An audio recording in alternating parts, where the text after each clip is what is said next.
Mwaramutse neza abandi muraho, mbanjije kubashimira nk'ibisanzwe nkomeje no kubashimira, sinzahwema no kubashimira kubw'uruhare runini mukomeje kutugaragariza mu gushyigikira channel yacu igamije kugira amarangamutima meza.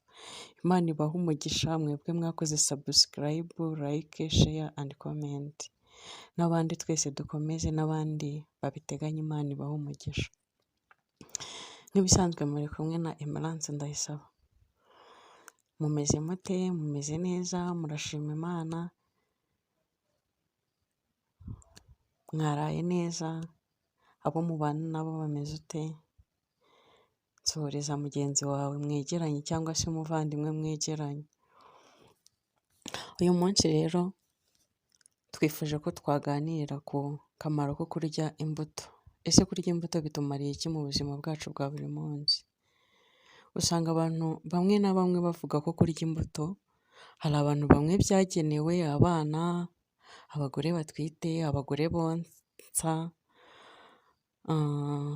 wa muntu muganga yagiriye inama yo kurya imbuto arwaye, ugasanga hari bamwe mbese bumva ko kurya imbuto ntacyo bitumariye mu buzima bwacu bwa buri munsi.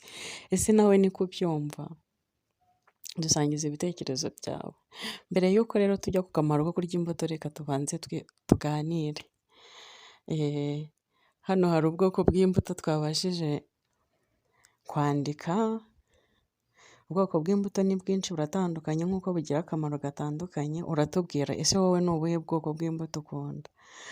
Hari imineke, hari imyembe, hari amatunda. Amatunda abamo ubwoko butandukanye ariko muri rusange twanditse amatunda.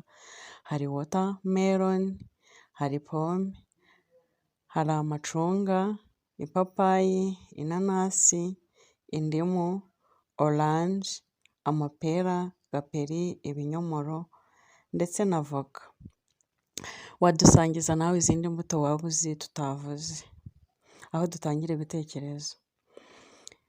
Yego, kurya imbuto rero ni ingenzi cyane ku buzima bwacu, bigira uruhare runini mu buzima bwacu.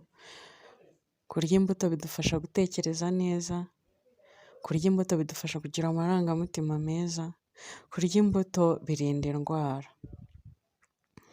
Usanga akenshi iyo umuntu yarwaye akajya kwa muganga, muganga akamugira inama zo kurya imbuto ari bwo yibuka kuzirya, ariko biriya biba byiza iyo uziriye mbere utararwara, ukabasha kongera abasirikare b'umubiri wawe. Ubwo rero twabasha kubona ko kurya imbuto bigira uruhare rwo kongera abasirikare b'umubiri wacu, kandi tuzi ko badufasha kurwanya indwara zije mu mubiri wacu.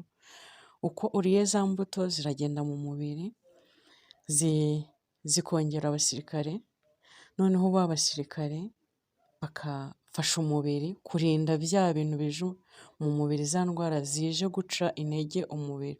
Ubwo iyo wariye imbuto, abasirikare bawe babasha kwiyongera ndetse n'umubiri wawe ntubashe gucika intege.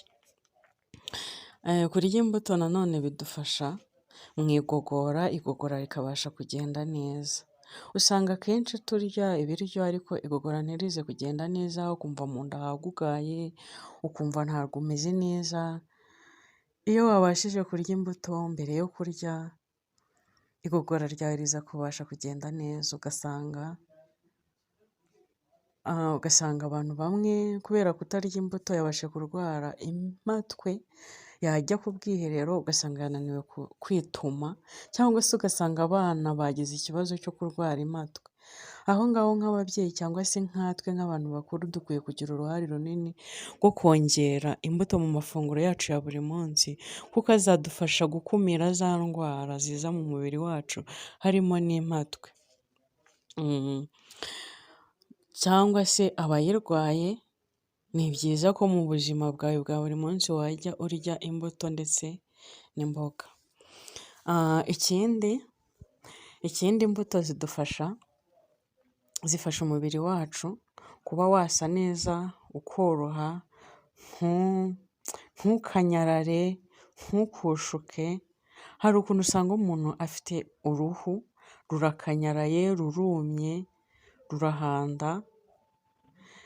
Igihe wariye imbuto rero za mbuto zigira uruhare runini cyane. Niba ufite umubiri umeze utyo, jya ukunda kurya imineke ya goromonsheri cyangwa akamara, bizagufasha cyane kuba uruhu rwawe rwakoroha rugasa neza, ntirugomeze gukanyarara.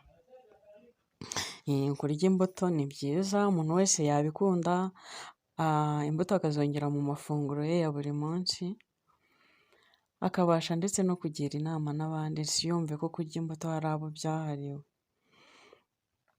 Mwakoze cyane rero, mwadusangiza ibitekerezo byanyu, namwe mukatubwira akandi kamaro muzi ko kurya imbuto, ariko muri rusange kurya imbuto bidufasha kurinda indwara mu mubiri wacu, bikongera n'abasirikare b'umubiri wacu, umubiri wacu ntubashe gucika intege vuba. Imana ikomeze ibane natwe, itwishimire muri byose, tugire intekerezo nziza n'amarangamutima adufasha mu mibanire myiza n'abandi, kwikunda twebwe ubwacu, ndetse no kugira uruhare runini ku gihugu cyacu natwe ubwacu. Imana iduhe amafaranga tubashe kugura izo mbuto, tubashe no kwita ku mibiri yacu.